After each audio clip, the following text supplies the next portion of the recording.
Okay, we are recording. Priya, how are you today? I'm doing really good. I'm back in Zurich, from London, and I'm back with my family, my dog, and I am recharging. Lovely. What's the situation like? I mean, we're recording this on the 23rd of September. What's the situation like in Zurich, like in regards to kind of what you can and can't do? Well, basically you can do everything right now, so you don't have to walk around with masks, except in the stores. But that's about it. Okay. And so with that in mind, casting your mind back over an interesting and troublesome and odd and new kind of world that we existed in the last sort of 17, 18 months. How did you find that personally, and how did you find it creatively?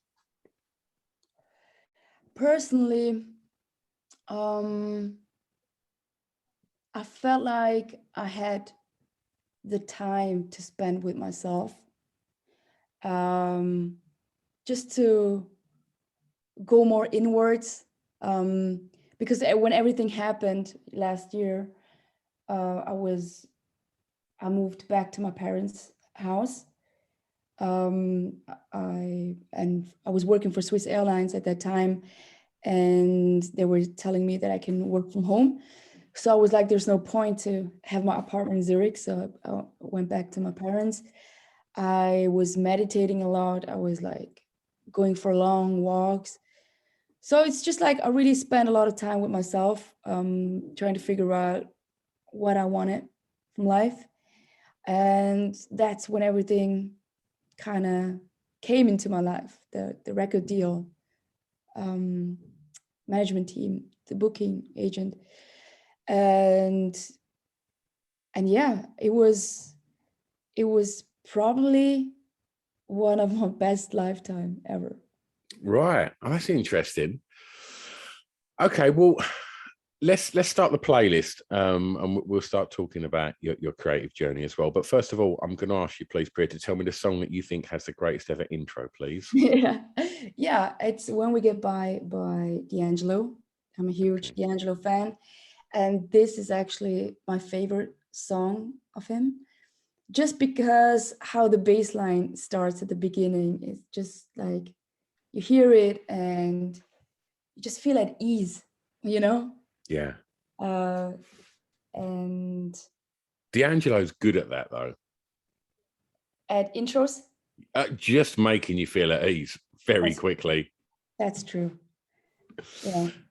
And in regards to intros, Priya, like how much, if we're looking at the musical landscape now, and it's in a very different place to how it was maybe 10, 5, 10, 15 years ago, it feels like attention spans are getting smaller, and it feels like everything needs to be very quick, very fast.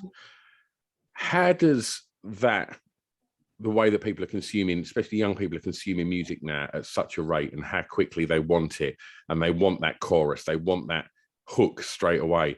Does any of that ever filter into, how you work with your producer, how you sit down and structure songs, or do you just go, no, this is the song is going to be the song, and we're going to see how it Even goes? How do you, do them kind of things filter in? The thought of like things like TikTok and things like that. Are they a consideration now? Well, my producer is my brother Jeff Nagol, That's right. and so we love like big intros and long interludes and all that because we grew up with that. For example, Tamil music, you have a verse and then you have like a big interlude in the middle, which goes like, I don't know, a minute. And so I just don't like to be limited by song structures like that. But at the same time, that's how playlists work. Like Mm. if the song doesn't start within a few seconds, people are gonna skip. With that having in mind, we just try to find a middle um, place actually. I think that it's just getting that balance right. I think it's so difficult, and I don't think art should have any restrictions put upon it. Yeah, It shouldn't have any kind of, you know, labels or anything going, well, actually, you should be doing that, because for that, it's like, I do think it should be as real as it can be, but it's a very, very competitive industry. And I right. guess the ultimate goal as well is you want as many people as possible to hear your art. So it is, you have to give an inch. I do think it's a real difficult ball game to get right, you know? Yes, yes, it is. Yes. Um, for example, the song on my mixtape, it's called "Forgot About," and it has like a long intro, and we had it keep it short just because playlists were requesting it. And so what we did is we just had like two edits.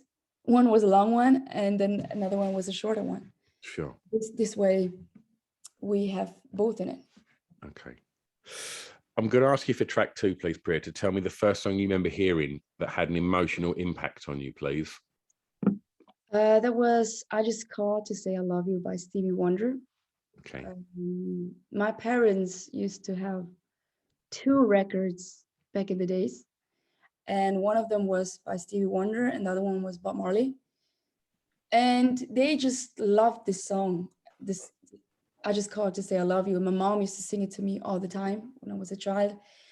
And yeah, it's such a beautiful song. I feel like I can listen to it again and again.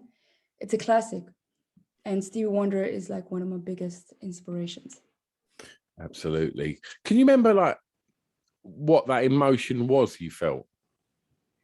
Um, it felt like home. Yeah. Yeah, I just felt like really comfortable in Yeah. being at home. And when I, as a teenager, when I grew up and I heard the song, it just took me back to that memory. Yeah. And my parents singing it to me. So Where was home there, Priya? Because I've kind of, you know, when I was sort of doing a bit more research into you, you're quite well traveled. yeah, And so where the sort of early formative years, where was home then? home was in St. Gallen, which is a small town in Switzerland. I was born and raised in Switzerland. And then after a few years, I moved to Zurich. And after Zurich, I just traveled a lot. Yeah. Okay. And so you mentioned that your parents had a couple of records, but was it a musical household? Like, obviously, you say that your brother's your producer. And so was music always about growing up? Yes. My father is musically talented, but he never had that education.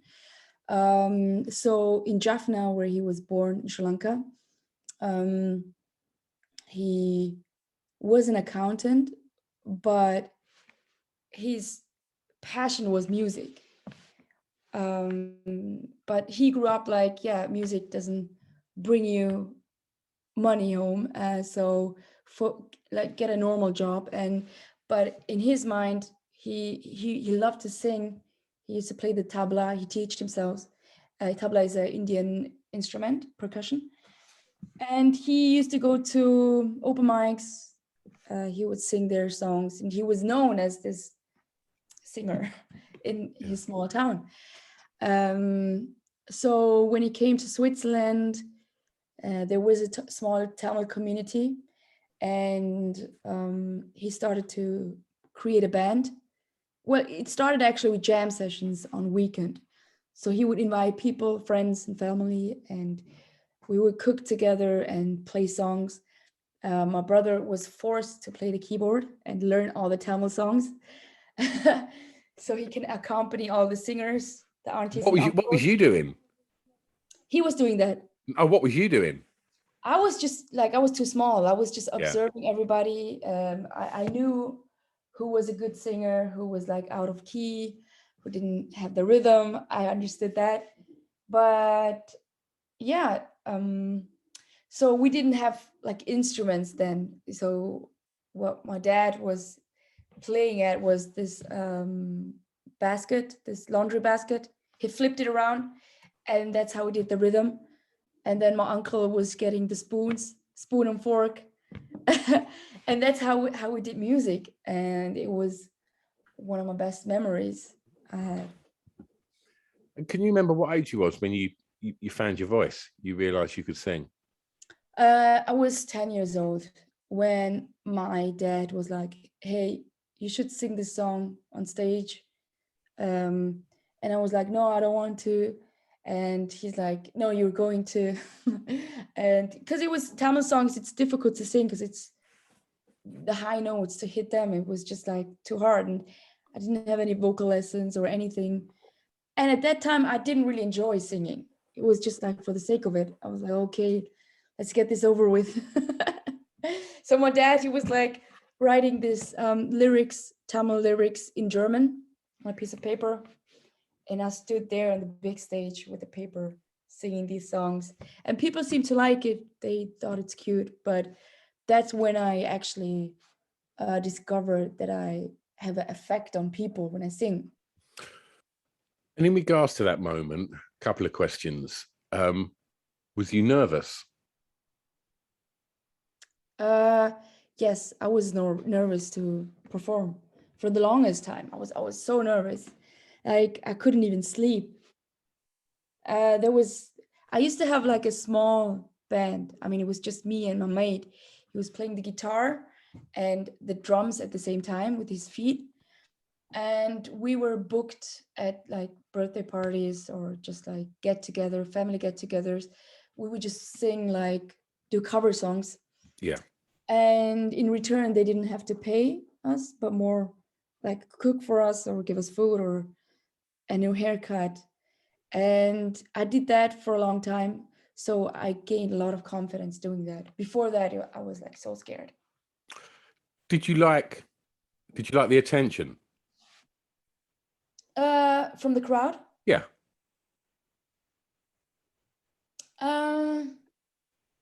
No, I'm not. No, I don't. I'm not sure if I like the attention, but I like to be connected with them when I Yeah. sing. Yeah. Because yeah, today I'm super nervous. Like the other day I played at Brixton Academy. I was opening up for Jungle. So I never played in front of, I don't know, 5,000 people. And I just heard the crowd go like, "Whoa." I don't know, I have to go out there and perform. And then I just did it. I went there. First song was super nervous, but then I just kind of lost myself in my songs and felt one with the audience. And that is something really, really magical. Tell me about that moment when you've just smashed it out of the park at Brixton Academy and you just walked back off that stage. What's going through your mind then? I was so happy, and I was like, oh, I can't wait to eat because I always catering was fantastic. So I was like, in the back of my mind, I'm like, yes, I'm gonna do the show and then I'm gonna eat. And so I walked off the stage and the band came after me and we all hugged each other. And it's like, yeah, it's a amazing feeling. It's like winning something. Wonderful. It's like winning a Grammy or something. That's all to come yet. That's all to come. For track 3, Priya, I'm going to ask you the song that reminds you of your time at school, please. That is the song. Well, it's actually the song of Moesha. It's a sitcom from Brandy.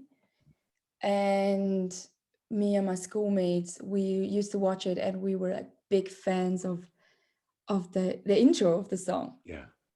And at that time, the first CD that I've ever bought was from Brandy. Mm-hmm. It's Never Say Never. And it was at the same time when I discovered her music, her voice. Yeah, I just love that song. Tell me about more than the sitcom itself. Tell me about school. How was it? Did you enjoy it? School, it was all right. And I didn't really enjoy it. I was more of kind of an outsider. I was living in my own world somehow. And I was also not like the best student. But I used to have violin lessons for 7 years. And when I was 7 years old, I went to violin class. And in the second lesson, I was able to play a song. And I showed it to my teacher. Of course, it didn't sound that brilliant. It was like, but she was so amazed, and she said, you're really special. And in that moment, I was like, wow, I'm good at something, and this could be my superpower. And I just thought it's so important for teachers to tell that to the students, that they're good, and praise them. It's so important. It can change their lives. It's so important, and you wonder how many teachers refrain from doing stuff like that, which then completely unaware of the impact that could have on a child in their most impressionable years as well. To be told that you're good at that, you could be really special if you do this. That's how you get young minds excelling. That's how you get kids trying to pursue dreams, and not all children are academic. Do you know what I mean? Like. Yeah. And it's great that you put work into something in the creative field, and somebody saw the value in that and encouraged you to do that. So many teachers, the arts are still something that's kind of but anyway, maths, English, blah blah blah, and it's like, no, some people just aren't academic. Some people are creative, and that should be nurtured and encouraged just as much. Do you know what I'm saying? Exactly, yeah. And after that, I just gained a lot of confidence. And every time I had music class, I was so looking forward to it, because it was like a magical world to me. I was able to dive into that world. So it's not like I was good at theory or anything, but I just felt right away very connected to it. So it just accompanied me all my life, music. And but in my mind, it was never like, okay, I'm going to become a singer. This is what I want to do. It was never like that, because I thought the possibilities are so small. In Switzerland, to make a living out of it, I never thought like going international or anything. So yeah, that's why it also like took a long time for me to pursue it. Did you? Well, what else was going through your mind? Did you know what you wanted to be? If it felt like it wasn't something that was attainable to become a singer in Switzerland, what else was going through your mind at school and that? What was you studying to be? Well, I was working for Swiss Airlines as a technical purchaser. Before that, as an accountant. I just thought I'm just gonna work and then get a family, build a family, and then live for the kids. But then soon I realized, man, that can't be life. There must be more to it. And I just realized that the talent is the key to it. Use the talent, because I feel like everybody has a unique talent, and they just have to find it. And was your parents, and obviously your brother being a producer was obviously very supportive of that, but was your parents like, okay, so you don't want to do that, you want to do this? Were they like, right, let's do it? How do we do it? How do we help? Like, how was the kind of process from deciding that you didn't want to work in accounts or work for an airline? You wanted to pursue a creative path. I mean, I was in my 30s, I took the decision. So it was not like, let's get my parents' approval or anything. Yeah. It was just like, I waited now long enough, and I want to know, is this my path? And I just did one song, and then the radio started to play in Switzerland. It felt like the universe telling me, just do one song. Just do one song, and then I take it from there. That's how it felt. I was involved in the music industry in the 90s and had a band and had a little record deal. And of all the things that I'd done, and of all the shows I played, and of all the things, nothing ever got close to that first time you hear your record on the radio. Tell me about that moment.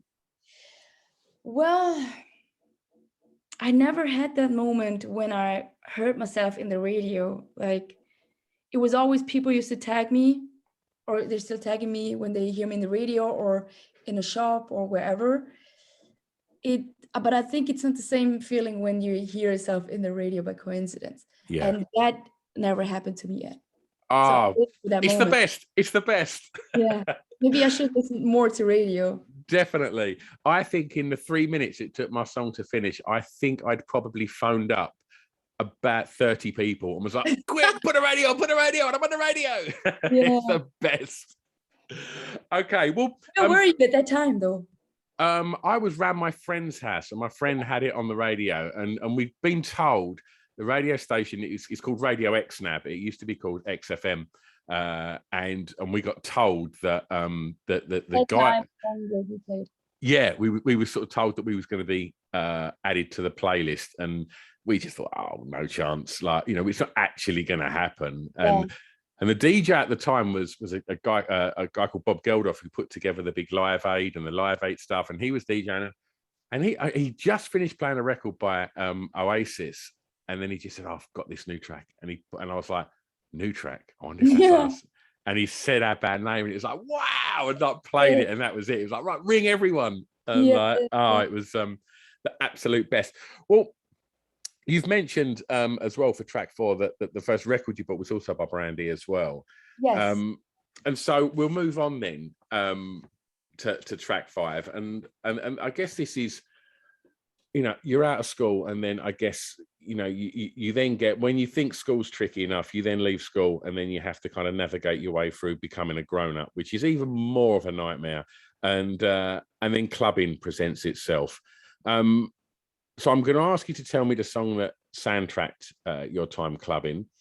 And I'm also interested to know whereabouts you was then. Was you still in Switzerland, and what the club scene was like in Switzerland? But yeah, first of all, what track have you gone for, Priya? Okay, the track I chose is Addictive by Truth Hurts and Rakim. Nice. The song is literally addictive. It's a song that you can put on replay all the time. You just don't get sick of it. And yeah, where was I when I heard this song? I mean, for sure in Switzerland, in some random club, drinking a gin tonic.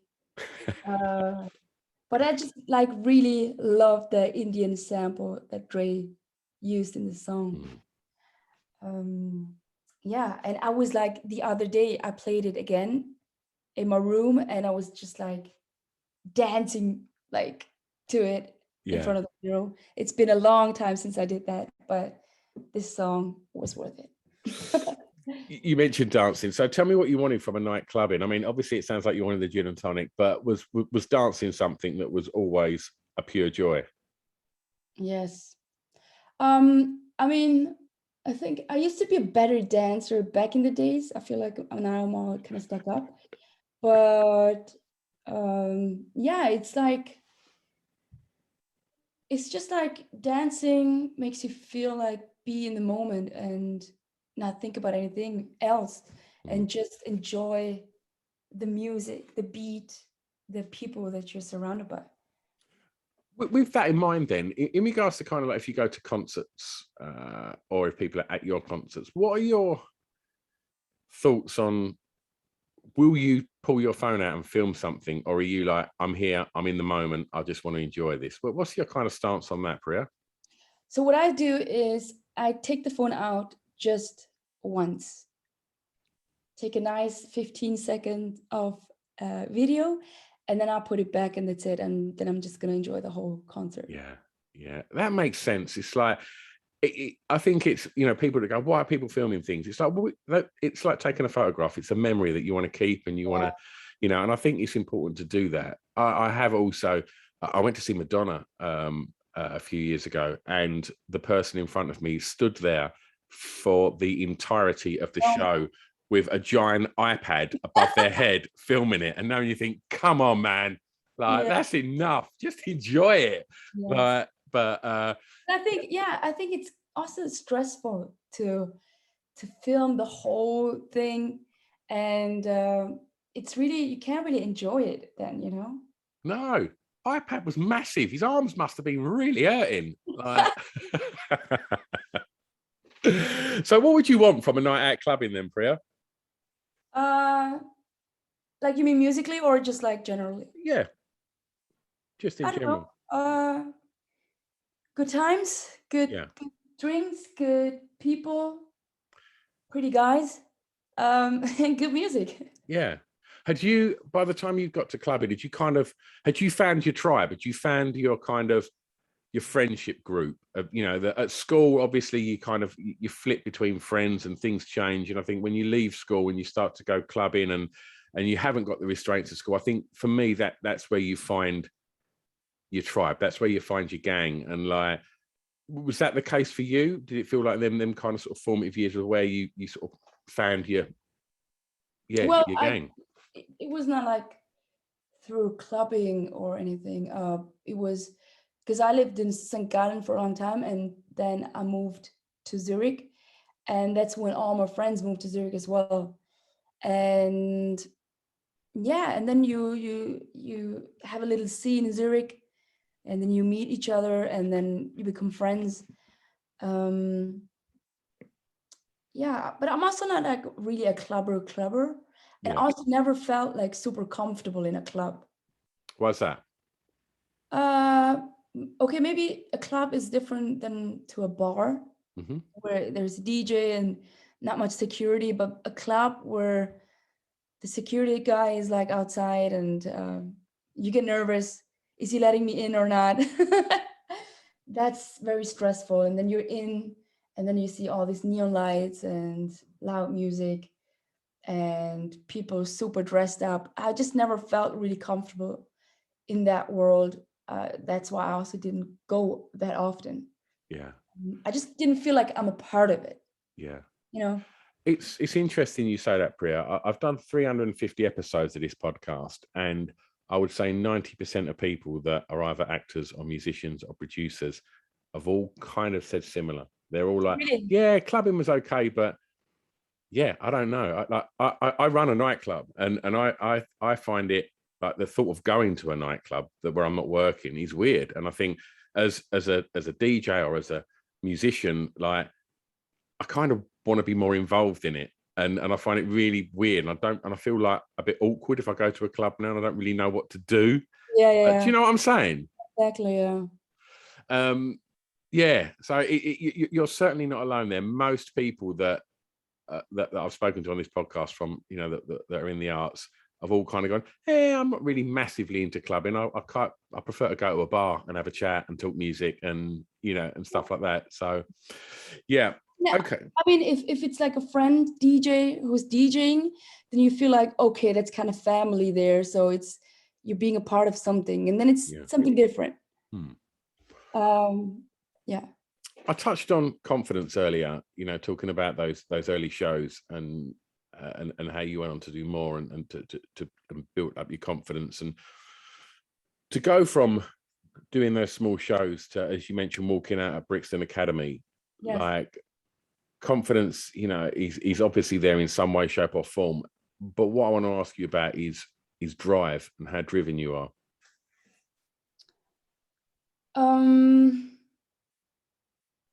It depends. Like, I do need a bit of a pressure, like stress, to create. So if you tell me that I have time for like forever to create something, I take the time forever. And so I need like a bit of a guideline, and like until then and then we need something. So Yeah. I'm easier that way to create something. Okay. And then I just get my drive to that. Other than that, otherwise I would just like Netflix and chill for the longest time until the last day. Okay, I'm going to take you home for track 6, and I want a favorite song from an artist from your home county. Yeah. So are we going to go, what county are we going for here? Well, it's Italian soul music by Daniela Sauda, and the song is called Musica Estraniana. And she is a big inspiration for me. Like, every time I went to open mics or jam session as a kid, I would see her perform, and I just love her voice so much. And she became like a big inspiration to me, and I felt like I want to be like her, you know. And now we're friends, and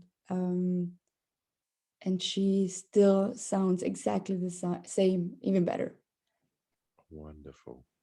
Also, in those years of, you know, you said it felt like it might have been unattainable to have, you know, become a, you know, to be able to be an artist full time, you know, in the area that you grew up in, and obviously seeing artists like this has obviously, you know, been a massive inspiration. But what other kind of artists were in the grander sort of scheme of things and in the wider landscape that you was looking at, you know, that you would see on the TV, that you would see on MTV? Who was out there that was So inspiring many. as well? It's Lauryn Hill first. Have you heard that the Fugees are doing shows again? Yes, I heard that. I was like, is this true though? I heard it yesterday. I was like, wow. But is it new songs or like with the same songs? I don't know. I just heard that I just, yeah, I'm sure all I read was they were looking to tour. I mean, Insane. oh, I'm all over that. Yeah. So for sure, Lauryn Hill, Brandy, Music Soul Child, Amel Larrieux, The Roots, amazing live band. I saw them at the Frauenfeld Festival in Switzerland, and I was just blown away when I saw them live. And I've seen a lot of live shows, but The Roots is like, I don't know, I guess the best band in the world. Pretty much. Yeah. Pretty much. Yeah, and then also like old school stuff like Donny Hathaway, Stevie Wonder, Nina Simone, and but also like the Beatles. Yeah. Okay. Quite wide, I would say. Yeah. Well, for the last track, Yes. you get to play DJ now and tastemaker. I'm going to ask you, please, to tell me a song that you think many people may not know that you would like them to hear, please. That would be Nakamura by Hiatus Coyote. I'm not sure if people are aware of the song, but I feel like it's a song that will heal your soul instantly when you hear it. I mean, that's quite a statement. What can people expect from it apart from having their soul healed? From the song? Yeah. Yeah, it's I feel like it's a soul jazzy kind of vibes. I love her voice very much. I'm sure she's also inspired by Lauryn Hill and all these big names. I think they are from Australia. I'm not sure. I heard them for the first time on SoundCloud, and the first few seconds, I'm like, "Whoa, what is this?" Yeah. And then once I heard it, I was like, "Okay, I'm just gonna cover this song." And then I did a cover, and it became one of my favorite songs. Amazing. Well, Priya, what we do is we put together a Spotify playlist to accompany the podcast, so people can go and listen to all of the tracks that you've spoken about today, and obviously we'll put some of your material on there as well.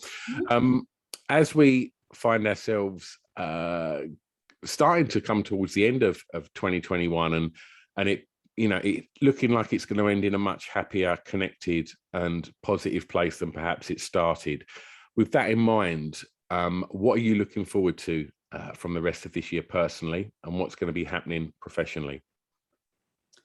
Personally, I'm looking forward to recharge in India. I'm going to India end of the year and just be in the nature and eat healthy food. Professionally, I'm going to be on tour in November, on Europe tour. It's my first ever tour, so I'm super excited about that, but also very nervous, like, are the people really going to come? So yeah, it's the tour, but then also I have a show in Oslo end of this month. I've never been to Oslo, so it's cool. Like I'm able to go to places and just travel around with friends and enjoy life. And I'm really, really grateful for that. Absolutely, absolutely. And Priya, if people want to kind of keep up to speed with everything that you're up to, tours, releases, and such, where's the best place to keep up with Priya? Definitely on Instagram. I'm more active on Instagram.